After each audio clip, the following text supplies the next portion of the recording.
Um, I'm going to speak today not just to ecology permitting for transmission lines, but a couple multi-agency processes that can come up when dealing with linear projects, including transmission lines.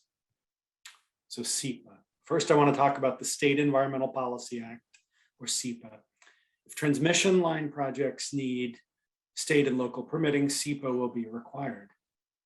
Linear projects, by their nature, will likely be multi-jurisdictional, so we need to determine who will be the SEPA lead agency responsible for review.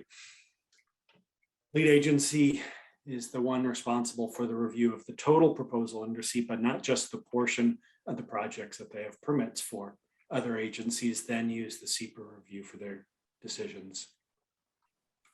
SEPA lead agency depends on the proposal and sometimes who the proponent is. Local and state agencies are lead for their own proposals under SEPA, so we see PUDs as the lead for their own transmission line and substation proposals. That's fairly common. The proponent is a private utility. The SEPA lead is often city or county with the largest project footprint. SEPA does have some options for lead agency.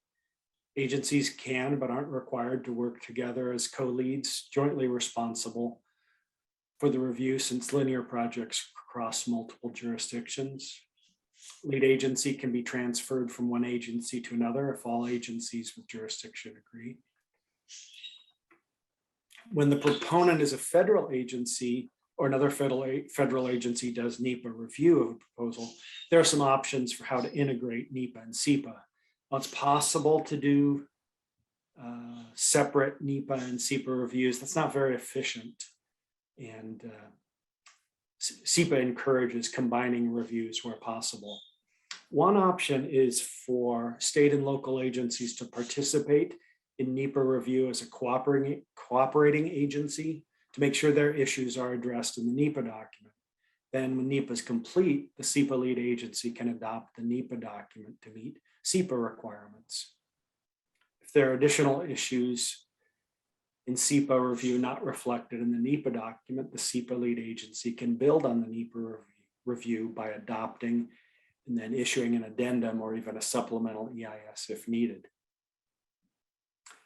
Finally, SEPA also allows for joint NEPA-SEPA documents with both federal and state co-leads.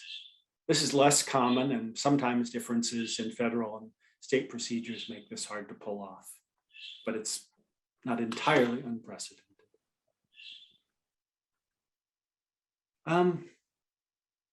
If SEPA is one complex multi-agency process, I want to mention another one. First, think about the nature of the landscape in Washington. If you're going to do a linear project of any length in Washington, especially Western Washington, you're going to run into water. I once worked on a pipeline project with over 300 wetland and water body crossings. While transmission lines won't have that kind of in-water work, or at least that amount, there are still access roads and other on-the-ground footprints that get into the aquatic permitting arena. In Washington, we have a mechanism for coordinating federal, state, and sometimes local review for wetland and in-water impacts. We have the Joint Aquatic Resources Permit Application Form, or JARPA. It's developed over 2 decades ago and maintained by our colleagues in ORIA, the Governor's Office of Regulatory Innovation and Assistance. JARPA is a single application that can be used for more than one agency. JARPA is used primarily for applications to federal agencies like the Corps of Engineers for Clean Water Act, Section 404 permits, and the Coast Guard bridge permits, and state agencies like DNR for aquatic use authorizations, and Department of Ecology for Clean Water Act Section 401 certifications, and sometimes for local government shoreline permit applications. JARPA can be a helpful tool for when multi-agency permitting is needed due to the in-water or wetland work. You know, there are other specialized ecology permit requirements that can be needed, like construction stormwater permits, or sometimes, depending on location, that can be contaminated site cleanup issues. But I primarily wanted to cover the 2 multi-agency processes, SEPA and JARPA. So the challenge, I guess, is how to leverage these multi-agency processes to help with the coordination and sharing of information. Thanks, Brendan. Appreciate your comments. I'm just going to move right on to the next speaker here. And I'm also going to just make an observation that looking on our agenda, we had another break scheduled at 11. And if folks are starting to think that maybe they won't need that, then we might be a little less time compressed for this particular part of the agenda. So maybe give that some thought as we make our way through here. Our next speaker is Stephen Moses with the Snoqualmie Indian Tribe. Stephen, we invite your comments here. Yeah, Stephen Moses, T. Stotts, to Quabuchat, Utigwitsi Just Twalti Shel, Utigwitsi Judd Twalti Suchas. Stephen Moses. I'm a member of the Snoqualmie Tribe. I'm the Director of Archaeology and Historic Preservation, and I want to thank everyone for inviting me to speak to the group today. As I mentioned earlier, for those that were here, I've been involved in cultural resources since 2005 for the Snoqualmie Tribe. I've been managing the program for just over 10 years now. I've developed the project, the department and program primarily through increasing our ability to track and review projects. When I first started, we reviewed approximately 200 projects a month. We are up to, on average, 1,000 projects a month. We review projects from Whatcom County down to Pierce County, Island County, the San Juans, Clark County, Kittitas County, and part of Chelan County. It's me and my staff of 3 other people that review these projects. So when I mentioned earlier, I don't like the word streamlining, we're already dealing with an influx of projects that we need to triage to see if we have cultural resource concerns. And then also coordinate with our environmental department to see if they have environmental concerns, and then determine if we need to join our comments together or provide separate comments. One of the things I want to make sure that I did mention with the thousands of projects that we review, typically there's only 3 things that I look for in any project. That's the location of the project, cultural resources, no matter what your project is or where it sits. So no matter what the project is, we look at the location, whether it's an archaeological site, an ethnographic village site, a historic site. After we look at the location, then we look at whatever the scope of work is. Obviously, looking at all the projects we do, there's all sorts of different activities, from invasive plant removal to redirecting rivers, to SEPAs, which are by far the most common things that we look at. We also review applications for subdividing plats. So once we look at the scope of work, who's doing the project, who's paying for it, what permits are needed. As we've been talking about with all these meetings, who actually is trying to get the project done makes a really big impact on how the process moves forward. Each agency, whether it's state, federal, or local, does things a little bit differently. I work on average with about 30 different federal agencies, about 25 different state agencies. I don't even know how many cities. And that's not including, when we work directly with like PSC, who's a large utility company, not really, a part of the governmental structures of anyone, but we do work directly with some of those large companies directly. The other thing that I want to convey that people don't always realize, time is money. I definitely understand that, business degree. When tribes take an interest in a project, it's not just for that duration of the project. We're involved whether it's for environmental purposes, whether it's for culture resources, whether it's even political or it's an issue of sovereignty.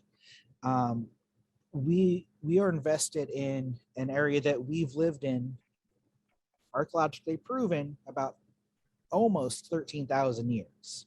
So we have been here a very long time, and we're going to continue to have an interest in the areas that are affected by these projects, whether they're transmission or anything.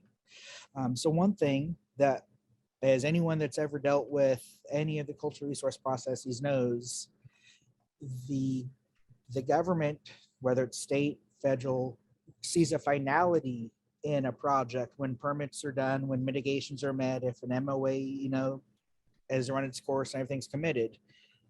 That's good for y'all's paperwork, but we are still concerned about the impacts to that location. So the point is, tribes are in this for a much longer period than any agency. So when we take the time to comment, be a part of our process, that's part of what we're doing. Is we're continuing the work that our ancestors have been doing for millennia. The other thing that I just want to briefly touch on, I was involved in some of the roundtables for the changes to the SEPA process a number of years ago. I can tell you that went horrible from a tribal perspective. Tribes were called in late. We were bullied by various groups. We were told by people that sit on the Small Business Association, the city group, that cultural resource and archaeology don't matter. Tribes have no interest or concerns, and that was only like, Allison could probably correct me, but like maybe 6-7 years ago. Was not that long. Yeah, it was brutal, Steve. It was brutal. But the best line was the lawyer that's told us, if we require archaeological surveys, it will raise the price of food. I think that was the classic. Yep. I remember that. And it's I think the last point that I want to touch on that I mentioned at the beginning is my main focus through my work here, besides learning, is having cultural resources at a bare minimum respected the same as every other resource that's concerned. I don't think that's asking a lot, but for so long it is considered at the bottom. It's always fish, trees, money, gas, hydro before cultural resources, without fail. And so I'm going to keep harping on it, as I do with lots of other people. So this is nothing personal against anyone. I can talk a lot, so I will stop now. Thank you. Thank you. That's really helpful, Stephen. Appreciate your comments, and yeah, those are very thought-provoking. So we're going to follow with Dana Miller with Yakama Nation. Dana, invites you to make some observations about your role and your experience in permitting. Okay. Nichmaiski, Minaimo, Ko and me Hatwai. Aunash Kailak Asinglet, Echi Shiapo Tamanwit, Echi Shiapo Timash, Paya Atau, Echi Kutkut Nami Kutkut Slama. Good morning. My name is Dana Miller. I'm tribal council for Yakama Nation, and I've got a few words I'm going to speak for today. In preparation for today's discussion, I requested comments from the Yakama staff who work with the state and federal regulatory agencies in several programs, including culture resources, environmental restoration, and legal counsel. Looking at the next decade of increased development activity is concerning to the Yakama's resource protection. because there are already so many applications considered by tribal culture resource staff. It is already a significant workload and will be more difficult on an expedited basis. The Yakama Nation's treaty territory includes 3 unique land designations: the reservation, ceded land, and the usual and accustomed areas. In total, treaty territory where the Yakama Nation exercises reserved rights exceeds 10 million acres in central Washington, following the Cascades and the Columbia River. Several concerns emerged in regards to FSEC's process in relation to the State Environmental Policy Act. Specifically, I heard that Yakama Nation struggles to get meaningful consultation with the FSEC on a government-to-government basis because their process is limited by ex parte rules that do not allow FSEC to meet with tribal governments in consultation during an application review. Additionally, the FSEC review process is faster and has exemptions from some SEPA requirements. Often when issues arise, the applicant is directed to resolve the resource protection issues with the Yakama Nation.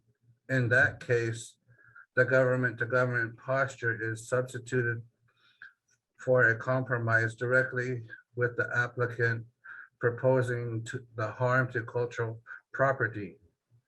An expedited and delegated relationship is not an appropriate review for traditional cultural properties, TCPs. Concerns and cannot replace consultation between sovereign governments. Elected tribal leadership needs to be able to express its concerns on threats to TCPs created by technical aspects of a proposed application because the application is the basis for the resource threat. If FSEC only consults with tribal leadership generally about process or in an abstract, then the FSEC is not hearing how an application might actually damage a ceremonial or cultural feature. Under Yakama law, the TCP information is defined by its relationship to sacred and sensitive religious ceremonial and cultural practices is confidential. The tribal leadership has a duty to protect these TCPs that have been here for over thousands of years. The FSEC process lacks confidentiality to protect the TCPs and is denied requests by the Yakama Nation to conduct confidential consultative proceedings in the past. Applications are reviewed in public hearings and archaeological surveys are published on the website with minimal redaction. Future FSEC review needs to take a more active role in its government-to-government responsibility by helping to coordinate potential avoidance, minimization, and mitigation solutions through tribal consultation.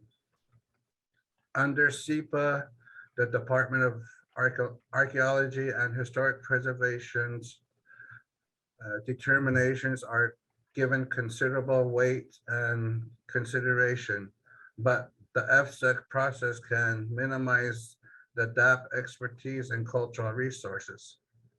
DAP is not a member of FSEC body, which makes conveying tribal concerns regarding archaeological professional standards, the proper application of cultural resources law, the ethnographic information challenging.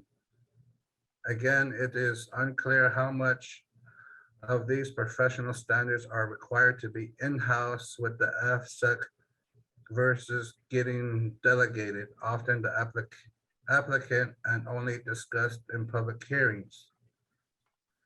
Typically, a 30-day comment period is allowed for project applications. Pre-application notices frequently do not include enough site details for cultural resource protection comments that fully consider the unique challenges like archaeology, geology, and project components for resource protection at a proposed site.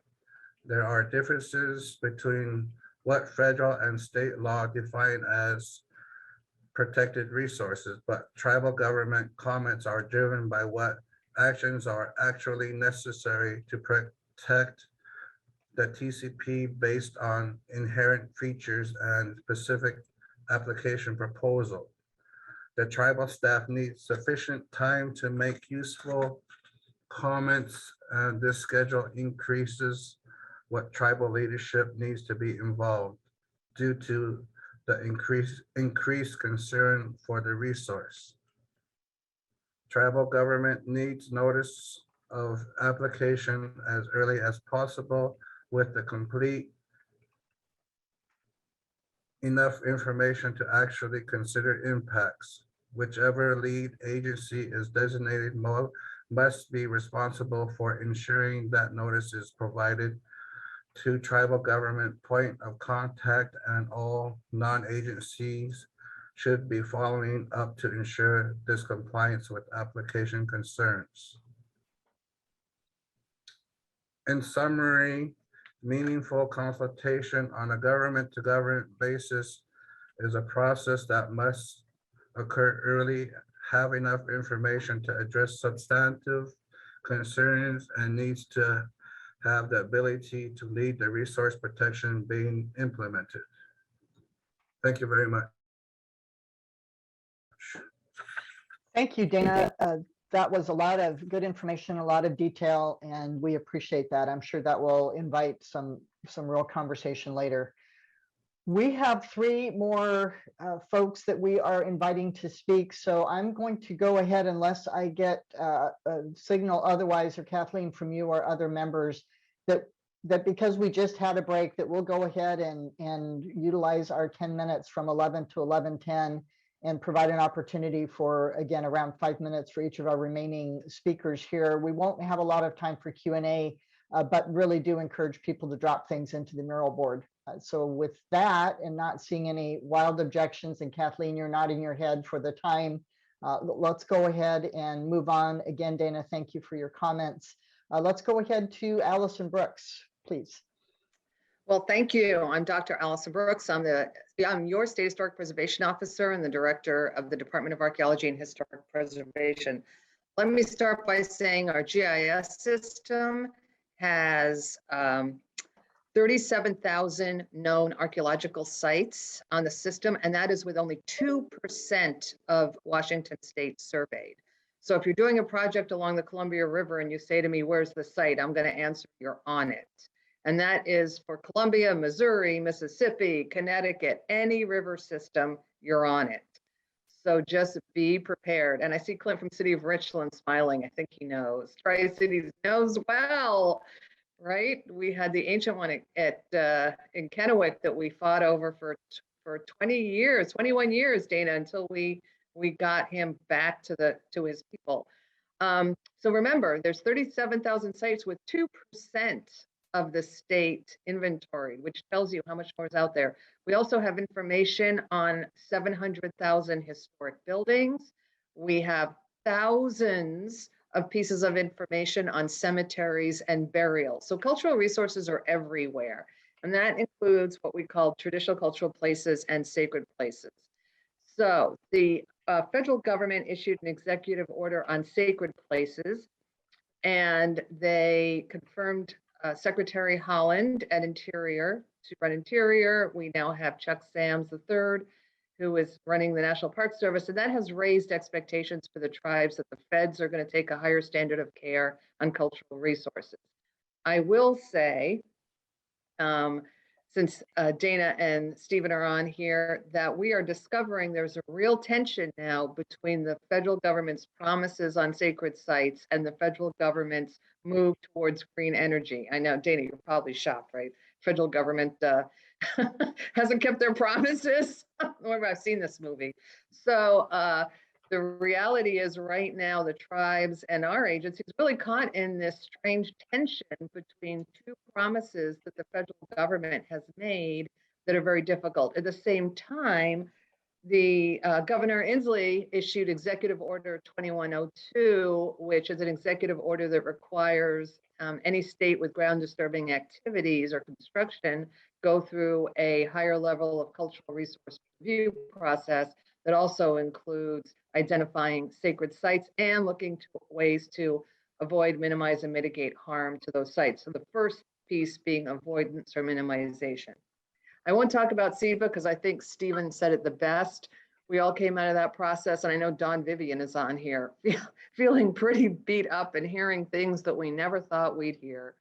And the problem with SEPA for us is our agency will ask for an archaeological survey and tribal consultation, and cities and counties sometimes just won't do it, which then creates a bigger problem later on. They're not required, cities and counties are not required to have archaeological or cultural surveys done under SEPA, not the way Section 106 requires it, and that has created a multitude of problems. Our big player in all this is called Section 106 of the National Historic Preservation Act, and that is a process that requires federal agencies to assess the impacts of their projects on what's called historic properties. And that's any property, any site, object, building, structure that is eligible for listing on the National Register of Historic Places. So Kathleen asked, who's the lead federal agency? And I answered, who knows? And that is what our life is, basically. The feds can decide a lead federal agency. The feds can decide not to have a lead federal agencies. And we have to consult with multiple federal agencies on the same project. That's not, I mean, fortunately, it's not that common, but it does happen if the Corps decides they just want to do their section and you have, you know, another agency doing the whole project. So back to Stephen's point on the number of projects, we had over 15,000 projects come through our agency last state fiscal year, and this fiscal year before that was 16,000. And we have 5 archaeologists on staff, 6 if you include me, 2 physical anthropologists, and then 4 built environment people. So we are what's known as a micro agency. Because we have a very substantial GIS platform, we can usually turn around a review in 3 to 5 days. Rob Whitland, the state archaeologist, knows the state so well. He can flip you a response the same day.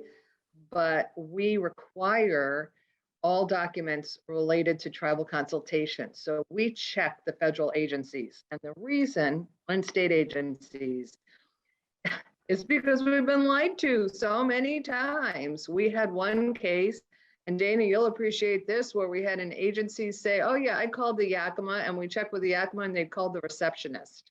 So we, our belief system has been harmed. So we actually require all agencies now to actually file tribal consultation documents with us. We've actually done that since about 2005. Also, we will not sign agreements anymore. Since over 20 years, we do not sign what's called memorandum of agreements or MOUs before a tribe signs. So the tribes have to give us a release. Either they sign first or they send us an email saying it's okay if we go ahead and sign without them. It's really forced tribal consultation. But the emerging pieces that really haven't been front and center before are the issue of sacred places, sacred sites.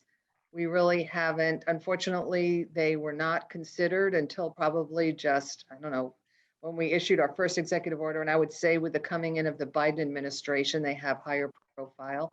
And the reality is these need to be avoided. So we have a lot of tensions that we work with. Tribes and DAP have very little staff for the amount of work coming in, and we all just try to do our best. But again, I want to reiterate what I said earlier. Sometimes everything I think would go faster if you just looked at an alternative and said no. And sometimes even the preferred alternative, maybe you just have to say, no, I need to go to another alternative. Because if you have a huge burial area or sacred sites or anything else, you will spend years negotiating the mitigation or the avoidance, as opposed to just avoiding those areas altogether. So I'm open to, with that news, I'm open to any questions you may have later on. Thank you, Allison. Appreciate that. Again, so much great information. And I am wishing we would have had all day just for this panel as well. Every one of these topics so far this morning have really been excellent. So thank you, Allison, for that. I'm glad you're going to be sticking with us. So we have two other speakers to get to, hoping to be able to wrap this up here in another 10 minutes or so. Scott Nelson first with DNR, and then we'll go to Ben Blank with DFW. So Scott. Good morning, everyone. My name is Scott Nelson. I'm the Rights of Way Program Manager for Washington State Department of Natural Resources. And I'm here speaking primarily as a property owner, landowner, and then dealing with your projects and those rights of way issues. One of those, as we've heard so eloquently with SEPA, your project may trigger SEPA on its own, and DNR can't grant you the easement you need until that SEPA is complete. And there's oftentimes the NEPA has been completed, but we cannot always accept your NEPA to meet our SEPA standards. So getting us involved, getting us early so we can share with you what we need in your NEPA to meet our SEPA speeds up your project quite a bit. You'll also hear us asking about your funding. As mentioned before with the 2102, there are certain situations your project funding may trigger a SEPA on its own to meet that requirement. And so we're gonna be reaching out and saying, hey, how is this project being funded by? And that's a requirement. Another critical thing is you go to the county GIS layer and you see state lands, but DNR is so much more than just state uplands. We have uplands, aquatics, natural resource conservation areas called NRCAs, and natural area programs. And each of these are different components within DNR. NAPs and NERCAs have much more regulation, protection, and stringent requirements before the granting of easements over them. We should be able to provide shapefiles of our trust lands and these NAPs and NERCAs to your project, to your utility well in advance, so that you know what your project is encompassing. As we said before, maybe the best answer is no or an alternate solution. If your project is going down the middle of a NAP or a NERCA, that may be the best option because, again, trying to get an easement across these very protected areas guarantees that your project is going to be delayed, possibly significantly.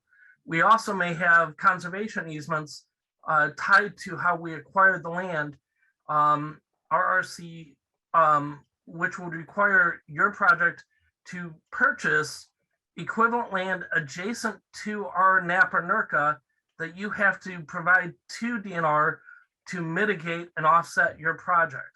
And if you consider what that expense could be, having to buy half an acre, an acre, or 5 acres, and it has to be adjacent to our land, can get very expensive very quickly.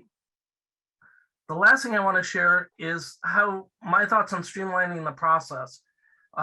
We have a great relationship with BPA where we have pre-agreed to easement language. It's already determined. All the bugs are worked out. BPA needs an easement. It's real simple. There's no great discussion of every single term, and not every easement is one off. You can also do that now.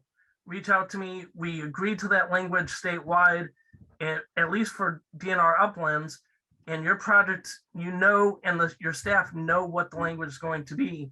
And it's not the haggling back and forth of every single term and condition, insurance, indemnity, waste. All those things are identified, worked out when time is not a critical issue, so that when you're ready, all of those things are set and you're ready to go. and it just speeds up your process quite a bit.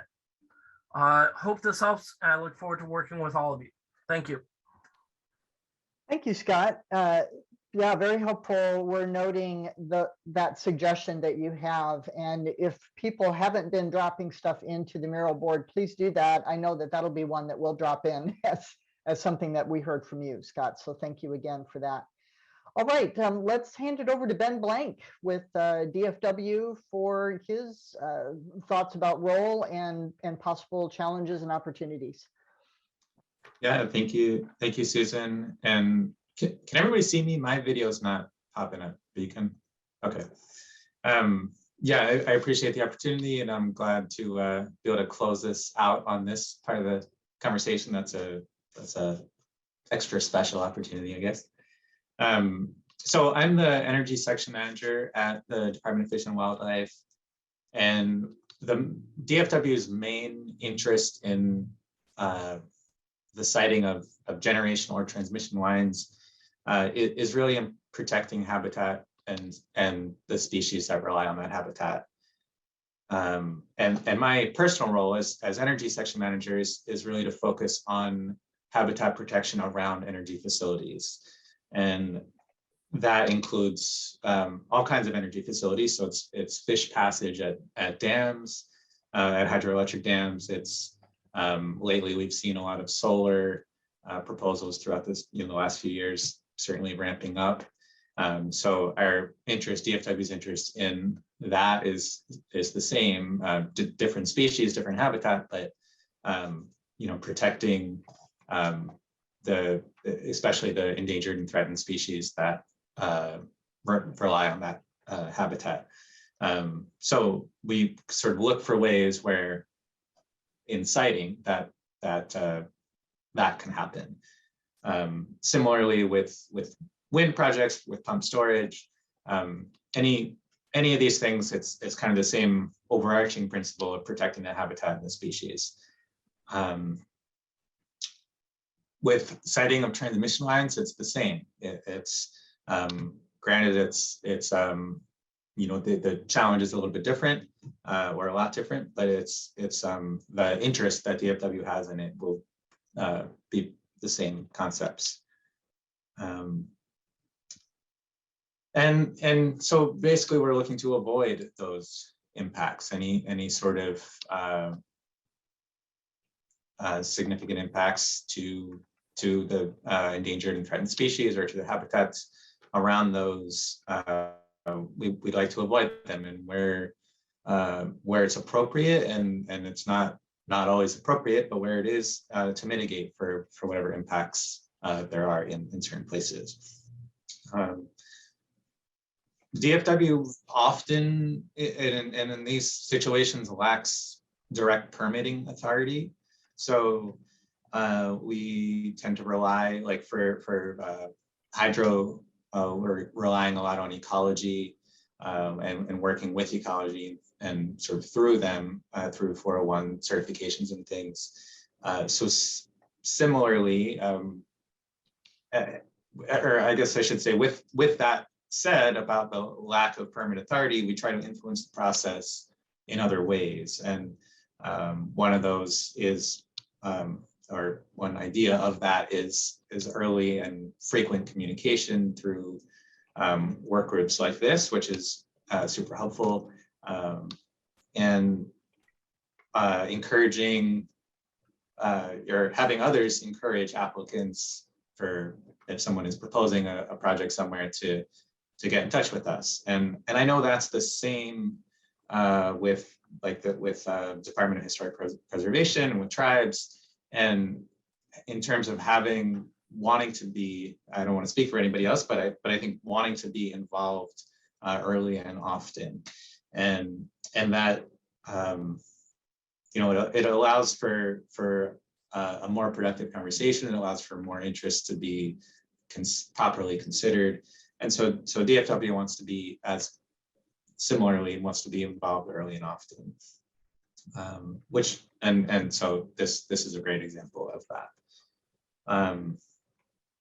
Seeing if I have anything else, and I don't think I do. So that's it. Yeah, thank you. That's great. Thank you, Ben, very much. Interesting, really interesting information and interesting to hear how each of the panelists here come at this from different ways and have different authorities. And so you're working through ecology, Ben, for some of the things you mentioned is insightful and helpful to know. So Susan, what, could I just add something here that's kind of important on the Boardman transmission line? You know, one of the things we ran up against was sage grouse versus cultural resources. So the question came down to which alternative do you pick? One alternative had way more impacts to cultural resources, and the other alternative had way more impacts to sage grouse. And it really becomes a difficult issue of having to pick one resource over the other. And that is something to think about as we get in those situations. And where do you go?